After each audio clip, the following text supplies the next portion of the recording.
అన్ని సిక్స్లు పోలే, ఒక్కడు కూడా సింగిల్ రన్ పోలే. ఇది క్రికెట్ గురించి కాదు, అసెంబ్లీలో హరీష్ రావు సార్ బ్యాటింగ్ గురించి.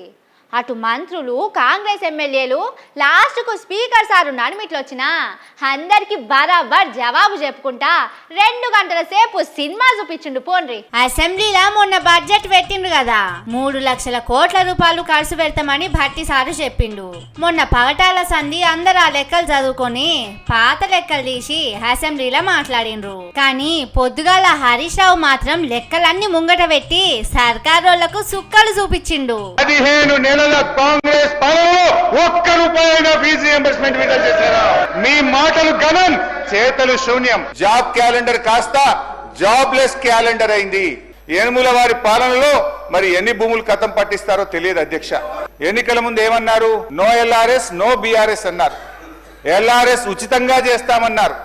కానీ ఇప్పుడు ఏమంటున్నారంటే ముక్కుబిండి ఎల్ఆర్ఎస్ వసూలు చేస్తాం. ఫార్మాసిటీకి మేము భూములు సేకరిస్తా ఉంటే పచ్చడి భూములు ఎలా తీసుకుంటారు? మా ప్రభుత్వం అధికారంలోకి వస్తే ఫార్మాసిటీ భూములు తిరిగి వాపస్ ఇస్తాము అన్నారు. ఈ రోజు ఏమంటున్నారు అధ్యక్ష? ఇంకా 14,000 లాక్కుంటాం. मुसलमानों का ओवरसीज स्कॉलरशिप बंद हो गया, रमजान के तोहफा लाया, आज तोहफा भी खत्म हो गया. तो माइनॉरिटीज का आपको वोट चाहिए, लेकिन माइनॉरिटी का भलाई के लिए आपका सरकार कुछ नहीं करना चाहते. ఇక పంచు డైలాగులతోని రేవంత్ సారు పరువు తీసినంత పని చేసిండు.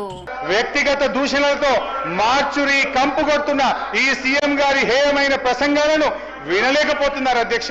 నది దాటేదాకా ఓడమల్లయ్య, దాటిన తర్వాత బోడమల్లయ్య అని పారా 62లో బట్టి గారు చెప్పారు అధ్యక్ష. ఇది కాంగ్రెస్ పార్టీకి బాగా సూట్ అవుతుంది. నిజమే చెప్పారు అధ్యక్ష. అంటే నేను కూడా ఏం ఆరోపణలు చేయలేదు అధ్యక్ష. వారు సభలో అన్న మాటను ఉచ్చరిస్తూ మాట్లాడాను. సంస్కారం అనేది ఎంత గొప్పగా ఉందని చెప్పే ప్రయత్నం చేసిన. అసలు సంస్కారానికి ఆస్కార్ అవార్డు లేదు, కానీ ఉంటే గింటే అది గౌరవ ముఖ్యమంత్రి గారికి ఇవ్వచ్చు అని చెప్పే ప్రయత్నం చేసిన అధ్యక్ష. సారు కారడ్డాలు చిన్నగా లేవు పోండ్రి. ఇట్లనే మాట్లాడుకుంటా రేవంత్ సారుకు జరంత తెలివి తక్కువ ఉన్నదనే మాట అన్నాడు. హగో మా సారును గట్లంటవా, జ్ఞానం లేదంటరా అని భట్టి సారు లేచిండు. కానీ ఆ సారు కూడా ఎట్లా జవాబిచ్చిండో చూడుర్రి. మీరు ముఖ్యమంత్రి గారు సభానాయకుల గురించి కూడా మాట్లాడుతుందా ఒక మాట అన్నారు, అజ్ఞానం వల్ల అంటే ఏంటి అధ్యక్ష? ముఖ్యమంత్రి గారికి జ్ఞానం లేదని, లేకపోతే మాకెవరికి జ్ఞానం లేదు, బుద్ధి మాధ్యం అని ఒక పదాన్ని సభ హుందాతనాన్ని తక్కువ చేస్తే ముఖ్యమంత్రి గారు సభానాయకుడు అక్కడి నుంచి నిలబడి బట్టలు ఊడదీసి కొడతా, బట్టలిప్పి ఊరేగిస్తారు ఈ సభానాయకుడు అక్కడి నుంచి మాట్లాడితే మీరు ఎందుకో వారికి చెప్పకపోతే అధ్యక్ష? అయిపాయే అడిగి మరి పరువు తీసుకున్నట్టే అయింది. రేవంత్ సారుకు, భట్టి సారుకు, స్పీకర్ సారుకు అందరికి కలిపి ఇచ్చి పడేసిండు. ఇట్లా ఒక్కరు కాదు 4-5 మంత్రులు లేచి హరీష్ రావు సారును ఆగం పట్టియాలని చూసిర్రు. కానీ సినిమాలో కత్తి పట్టి కాంతారావు యుద్ధం చేసినట్టే అసెంబ్లీలో హరీష్ రావు సారు మాటలతోని చేసిండు. ఇట్లా కాదనుకున్నాడో ఏందో గాని స్పీకర్ సార్ కూడా పోయిన సర్కారోళ్ళ మీద ఓ రాయేద్దామని చూసిండు.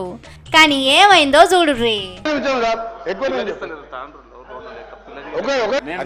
నేను కూడా ఇంటర్వ్యూ అవుతున్నా. మా వికారాబాద్ జిల్లా లోపట రోడ్లు లేక పిల్లనిచ్చే పరిస్థితి లేదు. పాత మండలాలు, రాష్ట్రంలో ఉండే అన్ని పాత మండలాలకు డబుల్ రోడ్ బీఆర్ఎస్ ప్రభుత్వం వేసింది. సరే మీరు చెప్పింది వాస్తవం. గత కాంగ్రెస్ ప్రభుత్వంలో రోడ్లు లేక పిల్లనియని పరిస్థితి ఉన్నమాట మాత్రం వాస్తవం. సర్కారోళ్ళ తప్పుడు లెక్కలన్నీ అరటి పండు ఓల్చినట్టే చెప్తా అంటే పాపం మంత్రులకు మనసున పట్టలే. ఇంకెంతసేపు మాట్లాడతావని శ్రీధర్ బాబు సారు ఊకూకలేసి అడ్డం తలిగిండు. ఇట్లా 2 గంటల సేపు సర్కారులున్న మంత్రులందరికీ చెమటలు పట్టించిండు. క్రికెట్ ఆడేటోళ్ళు ఒక్క లాస్ట్ ఓవర్లనే అన్ని 6లు కొడతారు కావచ్చు, గాని హరీష్ రావు సారు మొదలు పెట్టిన కాంచెల్లి అయిపోయేదాకా 6లు 4లు కొడతనే ఉన్నాడు.